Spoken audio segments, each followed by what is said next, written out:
माध्यम से हम लोग बायोलॉजी की स्टडी कर रहे हैं, जिसमें कि देखेंगे आप का जो बीएससी थर्ड ईयर है उसका जो 4th यूनिट है, जिसको हम लोग बोलते हैं आपका पैथोजेनेसिस। पैथोजेनेसिस में हम लोग देखेंगे, आप लोग देख चुके थे कि जो आपका पैथोजेनेसिस वर्ड है वो कहाँ से लिया गया, फिर कितने जो पैथोजन होते हैं वो क्या होते हैं, और सारे जो फैक्टर्स हैं इसके बारे में। अब हम लोग देखेंगे कि आपका जो TMV है यानी टम्बैको मोजेक वायरस, इसकी पूरी डिटेल स्टडी आपको करनी है इस चैप्टर के अंतर्गत, और आपको उसकी भी स्टडी करनी है, यानी जो आपका TMV यानी जो वायरस से होने वाले डिजीज है उसकी, और जो फंगस से होने वाली बीमारियां हैं उसकी। तो हम लोग देखेंगे जो TMV वायरस है यानी तंबाकू मोजेक वायरस है, वो किस पे इफेक्ट करता है। तो ये जो आपका तंबाकू की लीफ होता है, स्टेम होता है, और जो ब्रांचेस होती हैं उस पे आपका इफेक्ट करता है, और मोजेक पैटर्न काज करता है आपकी तंबाकू की लीफ पे। कौन सा पैटर्न, तो वो मोजेक पैटर्न आपका काज करेगा तंबाकू की लीफ पे। तो इसकी जो डिस्कवरी थी वो आपके जो फॉरेन साइंटिस्ट थे इवानोवस्की ने 1892 में आपकी तंबाकू की स्टडी की थी, और क्रिस्टल फॉर्म में स्टैनले थे, स्टैनले ने इसको आइसोलेट किया इन क्रिस्टल फॉर्म इन 1935 में। किसने, तो स्टैनले थे जिन्होंने आइसोलेट किया इसको क्रिस्टल फॉर्म में। फिर बाविन थे, बाविन और प्यूरी इन 1937 में इन्होंने ये बताया कि जो ये वायरस होता है इसमें जो DNA इसका जो जेनेटिक मटेरियल होता है वो आपका DNA ना होके क्या होता है, सिंगल स्टैंडर्ड RNA जो होता है वो इसका जेनेटिक मटेरियल होता है। यानी जो TMV वायरस है, तंबाकू मोजेक वायरस है, उसका जो DNA, उसका जो क्या कहते हैं, उसका जो उसका जेनेटिक मटेरियल है वो क्या है, तो उसका जेनेटिक मटेरियल जो है वो आपका सिंगल स्टैंडर्ड RNA होता है, जो कि आपका जो कैप्सोमर है, यानी जो आपका इसका जेनेटिक मटेरियल जो TMV होता है, इसका जेनेटिक मटेरियल क्या होता है, तो जो TMV है उसका जेनेटिक मटेरियल आपको क्या होता है, तो जो TMV है उसका जेनेटिक मटेरियल आपका सिंगल स्टैंडर्ड DNA है। ये आपका क्वेश्चन नीट में पूछा गया है आपके BSc में, जो आपका ऑप्शनल पेपर होता है फर्स्ट ईयर में, उसमें भी आपका जो डिजीजेज में आपका तंबाकू मोजेक डिजीज यानी मोजेक डिजीज यानी जो वायरल डिजीज है उसके अंतर्गत हम लोग को TMV पढ़ना होता है। तो उसमें हम लोग देखेंगे जो मोजेक पैटर्न होता है वो कैसे वर्क करता है इसके बारे में।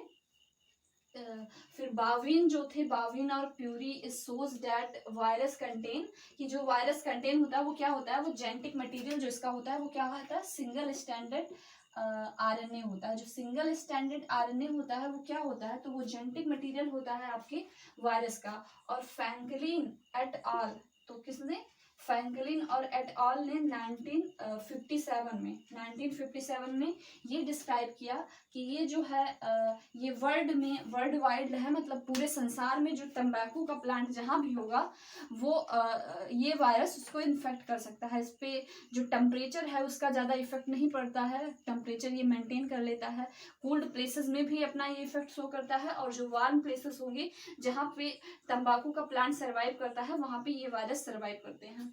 और क्रिस्टल फॉर्म में इसको किसने, तो स्टैनले ने जो आपका तंबाकू मोजेक वायरस है उसको क्रिस्टल फॉर्म में कन्वर्ट किया। इन्होंने जो इन्फेक्टेड लीफ थी आपकी तंबाकू की उसको निकाला बाहर, और बाहर निकालने के बाद क्या किया इन्होंने, उसको क्रिस्टल फॉर्म में यानी क्रस्ट किया मशीन के द्वारा क्रस्ट करने के बाद में उसको सुखाया, और उसके बाद में उन्होंने अपने लैब में रखा उसको।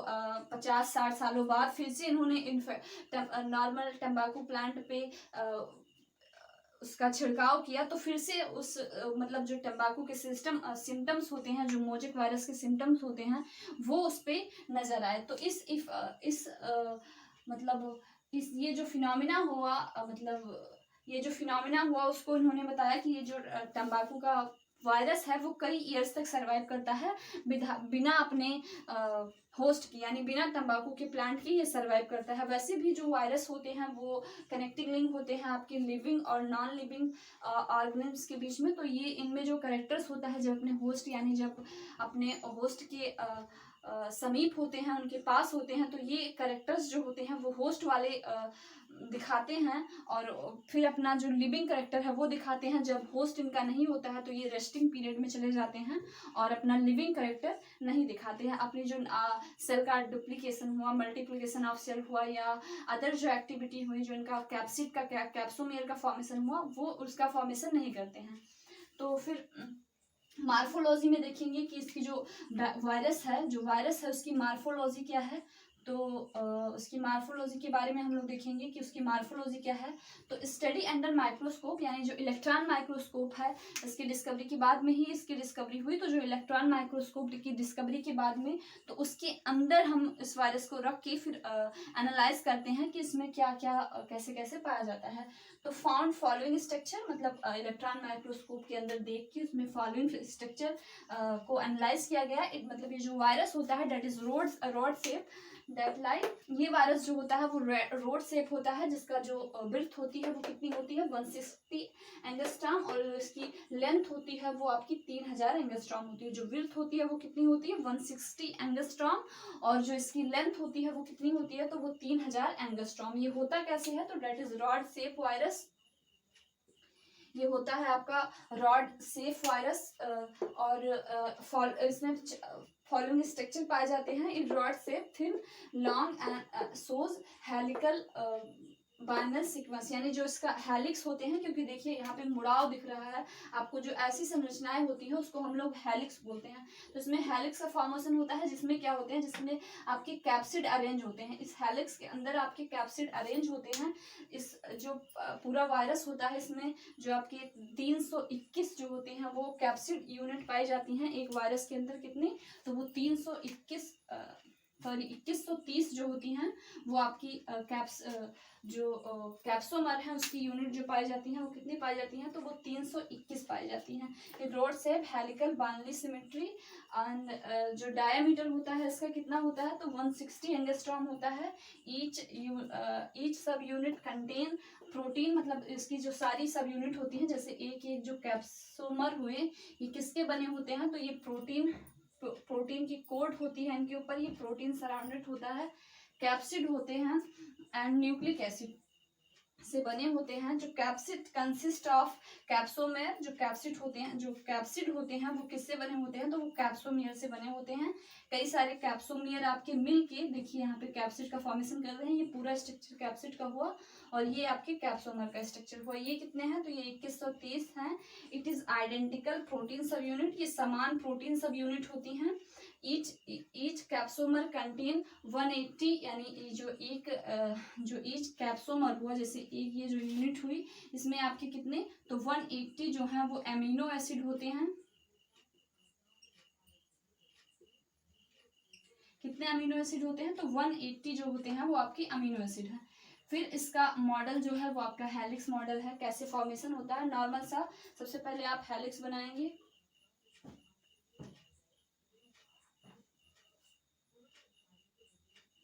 फिर उसके बाद में कैप्सोमियर लगाते जाना है बस।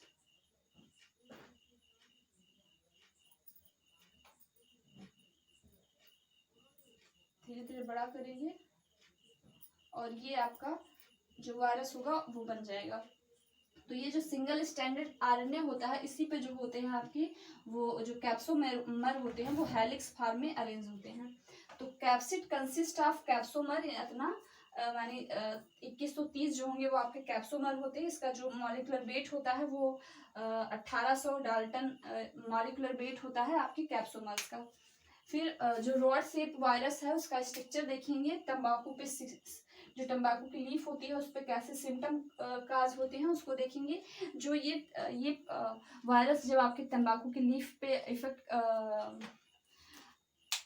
अटैक करता है तो सबसे पहले क्या होगा, जो आपकी तंबाकू होगी उसकी जो क्लोरोफिल होगी, यानी जो तंबाकू की लीफ में क्लोरोफिल पाया जाएगा वो क्या हो जाएगा, वो रिड्यूस हो जाएगा। यानी सबसे पहले क्लोरोफिल रिड्यूस होगा। बीन्स जो होंगी वो उसकी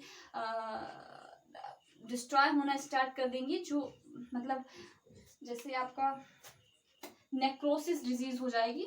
जैसे आप लोगों ने पीपल का पत्ता देखा होगा, उसकी जब सारे सेल्स जो होती हैं वो डिस्ट्रॉय हो जाती हैं, तो जो पत्ता होता है या वो कैसे हो जाता है, तो वो एकदम नेट जैसे हो जाता है, जाली जैसी संरचना हो जाती है। तो अगर ज़्यादा टाइम तक आपका टीएमबी उस लीफ पे इफेक्ट किए रहेगा तो उसकी जो तंबाकू का प्लांट होगा उसमें निकोटीन जो होगी वो डिस्ट्रॉय हो जाएगी। उसी के साथ साथ जो क्लोरोफिल होगा वो डिस्ट्रॉय हो जाएगा। धीरे धीरे करके सारी सेल्स डिस्ट्रॉय हो जाएंगी, क्योंकि बेंस जो होती हैं उनमें क्या होता है, वो आपकी फाइबर्स की बनी होती हैं, तो वो डिस्ट्रॉय नहीं हो पाती, वेन्स बस आपकी बची रहेंगी। तो इससे जो आपका टीएमबी होगा, इससे आपकी नेक्रोसिस डिजीज होती है, यानी जिसको हम लोग वेन क्लियरिंग, नेक्रोसिस जिसको वेन क्लियरिंग बोलते हैं, इसमें क्या होगी, जो आपकी लीफ होगी, ये लीफ की जो बेन्स होंगी बस वही बचेंगी, ऐसे नेट जैसे संरचना बन जाएगी।